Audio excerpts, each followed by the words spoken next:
Okay, so the next integrity constraint to talk about is entity integrity. We already talked about this a little bit with the primary keys and the foreign keys. So the big pieces here are that every entity has a primary key that is unique. That way we can identify the data that is associated with that record. So if I'm looking at student data and I know your student ID number, I can reliably find the rest of your data using that one number, your student ID. That will never be allowed to be blank. You can't be a student and not have a student ID. Just will not happen. As soon as you're entered in as a student, that number is assigned to you. Otherwise, we wouldn't be able to pull you up, right? So that should make intuitive sense there. If we don't have it connecting to the next line, so in a one-to-many relationship here, without having this ID, we're not going to be able to connect it over here. So that's why the primary keys and the foreign keys paired together are critical. And without those, your database just won't work.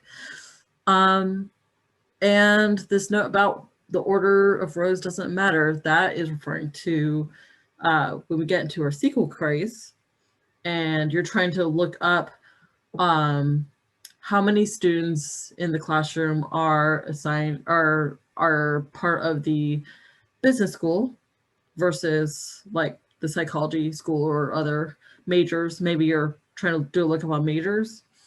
When you pull up that information, it doesn't necessarily come in any particular order. It doesn't necessarily come in the order of the primary key or alphabetical or anything. It can be totally random.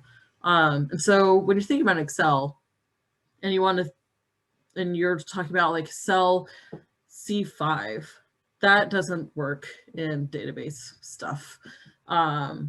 There's no C5. These fields and columns can be totally randomly ordered unless you tell it specifically to order fields in a certain order. It just does what it wants. So that's why having these all be unique and filled in appropriately is important. Moving on, we can talk extremely briefly about the operational constraints.